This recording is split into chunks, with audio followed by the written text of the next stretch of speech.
Dinalas mo sa amin ang iyong kaluwalhatian, hanggang ang aming kaluluwa'y mapuspos ng lubusan, at sa aming kalagitnaan bumaba ang kalangitan. Dakila ang iyong ngalan, dakila ang iyong ngalan.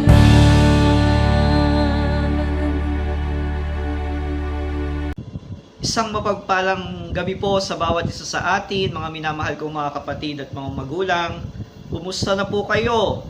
Nawa ay nasa mabuti kayong kalagayan sa mga sandali pong ito. Tunay nga na ang Diyos ay mabuti, tapat at dakila. Kaya nga sa gabing ito ating pong pagbulay-bulayan ang buhay ni Job. Ang ating pagbubulay-bulay ay matagpuan natin sa Aklat ni Job, Kabanata 1, mga talatang 1 hanggang 22. Na alam naman po natin kung ano talaga yung naging istorya, no? Naging pangyayari sa buhay, pananampalataya at paglilingkod ni Job.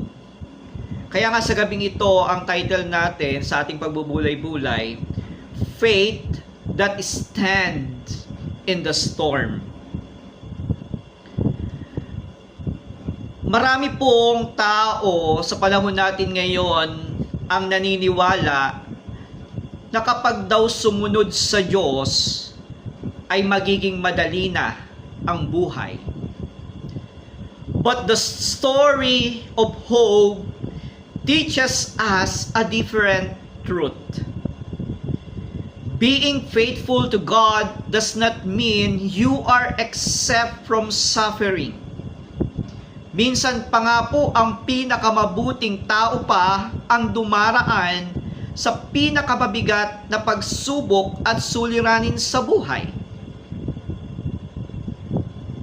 Pansinin natin si Job, no? Ang buhay ni Job ay paalala na ang ating pong pananampalataya ay hindi lamang po nasusukat sa panahon ng pagpapala, kundi lalo na po sa panahon ng paghihirap.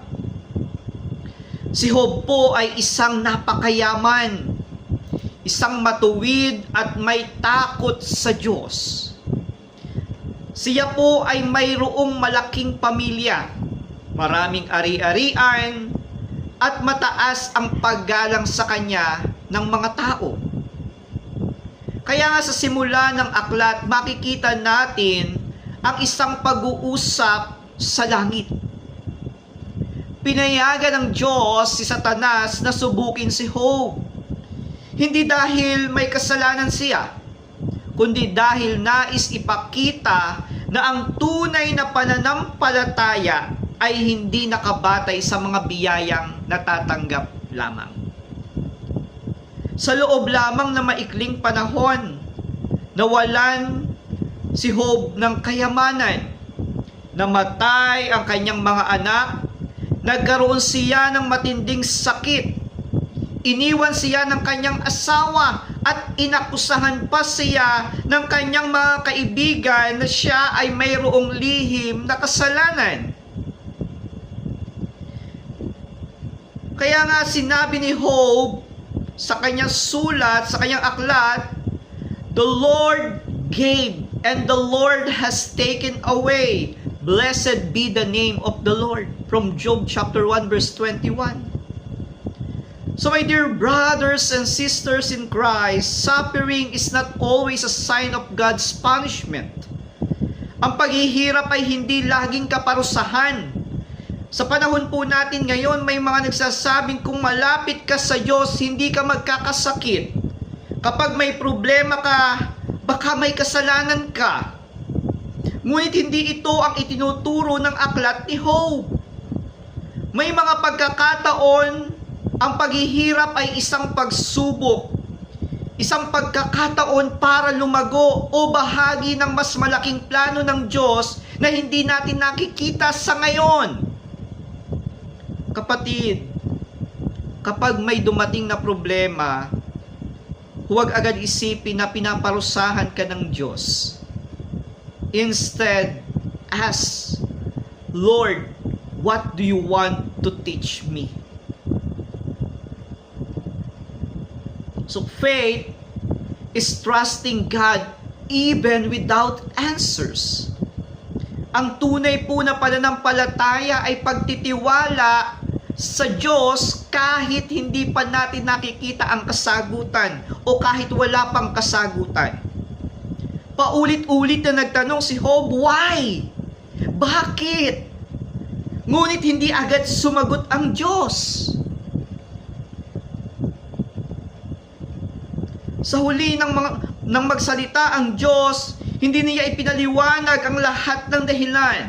Sa halip ipinakita niya ang kanyang kapangyarihan at karunungan. May mga tanong sa buhay natin na maaring hindi natin malaman ang sagot sa ngayon o habang tayo nabubuhay pa. But faith says, I may not understand God's plan, but I understand but I trust God's heart. So mga kapatid, God restores, but the greatest blessing is His presence. Kaya kayang magpanumbalik po ng Diyos ng mga nawala sa atin. Ngunit higit sa lahat ay ang kanyang presensya na patuloy na sumasa atin. Kaya nga sa huli ng mga talata, binigyan muli si Job ng pamilya. Dinoble ang kanyang kayamanan. Pinahaba ang kanyang buhay. Ngunit ang pinakamahalagang pagbabago ay hindi ang kanyang yaman. In Job chapter 42 verse 5, my ears had heard of you, but now my eyes have seen you. Ibig sabihin, before the trial, kilala niya ang Diyos. After the trial, mas malalim na niyang nakikilala ang Diyos. Marami pong hope sa panahon natin ngayon. May mga nawalan ng trabaho, mayroong nagkakaroon ng sakit, may mga nawalan ng mahal sa buhay, may mga dumaraan sa depresyon, anxiety, at matinding stress. Kaya minsan na itatanong natin, katulad na itanong ni Job, why? Lord, bakit ako? Ang mensahe po ng aklat ni Job ay hindi ka kaagad makakakuha ng sagot mula sa Diyos.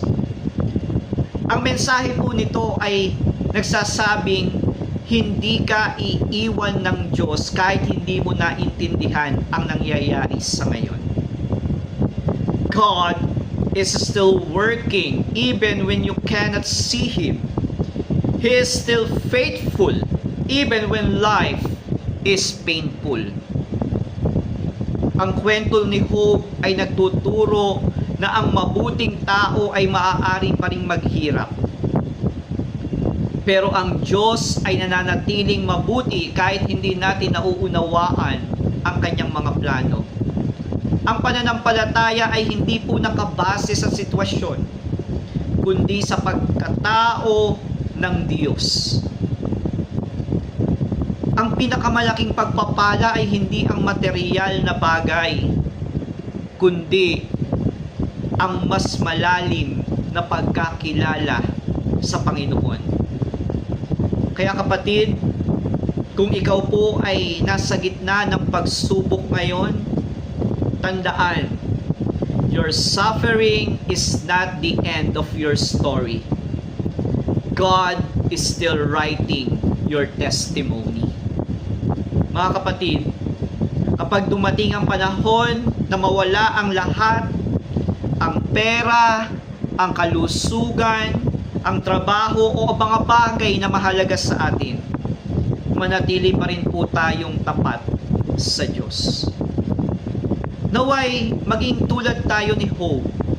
Hindi perpekto, ngunit nananatiling kumakapit sa Diyos sa gitna ng lahat.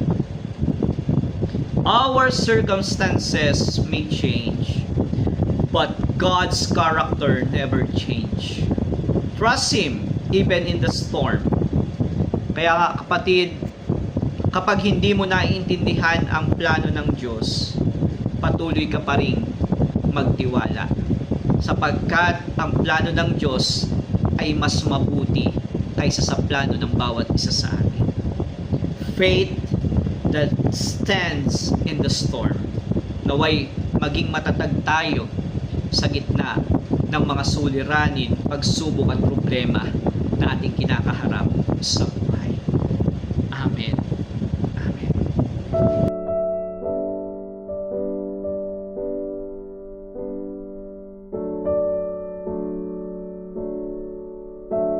Tayo manalangin. Amang makapangyarihan sa lahat, maraming salamat po sa iyong salita na nagpapaalala sa amin sa pamamagitan ng buhay ni Hope. Salamat dahil ipinakita mo na ang pananampalataya ay hindi lamang po para sa panahon ng kasaganaan, kundi lalo na sa panahon ng pagsubok.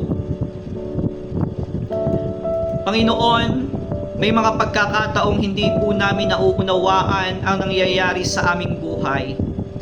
May mga panahong kami ay nasasaktan, nawawalan ng pag-asa, at nagtatanong kung bakit nangyayari sa amin ang mga suliranin. Sa ganitong sitwasyon, O God, tulungan mo po kaming magtiwala sa iyo kahit wala pa kaming nakikitang kasagutan. Palakasin mo po ang aming pananampalataya upang manatili kaming tapat anuman ang aming pagdaanan sa buhay. Dalangin namin ang bawat isa na may pinagdaraan ng mabigat na suliranin, ang may karamdaman, na wala ng mahal sa buhay, may problema sa pamilya, sa trabaho o kabuhayan. Lord, ipaalala mo po sa kanila na hindi mo sila iiwan at hindi mo sila pababayaan. Naway maramdaman po nila, O Diyos, ang iyong presensya, ang iyong kapayapaan at ang pag-asa sa bawat araw at sa bawat pagsubok at suliranin na kanila pong nararanasan sa bawat araw, O God. Turuan mo kami, O Diyos, na maging katulad ni Hope, maging mapagpakumbaba kami, maging matatag at patuloy na sumasamba sa iyo sa gitna ng anumang sitwasyon. Naway mas makilala ka namin at mas maging malalim po ang aming relasyon sa iyo, at sa bawat pagsubok na aming kinakaharap ay kumapit kami sa iyo. Lord, maraming salamat po dahil ikaw ay mabuti, ikaw ay tapat at hindi nagbabago. Nananalig kami, O God, na ang iyong mga plano ay laging mabuti at ang iyong biyaya ay sapat sa bawat pagkakataon. Lord, salamat po sa gabing ito na muli naming narinig ang iyong salita, na nangusap ka sa buhay namin sa pamamagitan ng pangyayari sa buhay ni Hope. Lord, salamat po. Salamat sa iyong pagmamahal, salamat sa iyong pagpapatawad, salamat sa lahat-lahat, O Panginoon. Kaya nga tanggapin mo po, O Diyos, ang pagpupuri, ang karangalan at walang hanggang pasasalamat. Ito ang aming panalangin na mayroong pagtitiwala at pagpapakumbaba sa makapangyarihang pangalan ng aming Panginoon at tagapagligtas na si Jesus. Amen. Kapatid, naway baunin natin ang katotohanang ang Diyos ay nananatiling tapat sa bawat panahon, sa kasaganaan man o sa gitna ng pagsubok. Naway ang biyaya ng ating Panginoong Hesukristo, ang pag-ibig ng Diyos Ama, at ang pakikipisan at kapangyarihan ng banal na Espiritu ang sumaatin ngayon at magpakailanman. Palakasin nawa ng Panginoon ang inyong pananampalataya. ingatan ang inyong pamilya, gabayan ang bawat hakbang, at punuin ang inyong puso ng kapayapaan at pag-asa. Naway manatili kayong matatag, gaya ni Job, na nagtitiwala sa Diyos sa lahat ng pagkakataon. Umayo tayo ng may pananampalataya, pag-asa at pag-ibig upang maging ilaw at pagpapala sa iba. Sa pangalan ng Ama at ng Anak at ng Banal na Espiritu. Amen. Amen.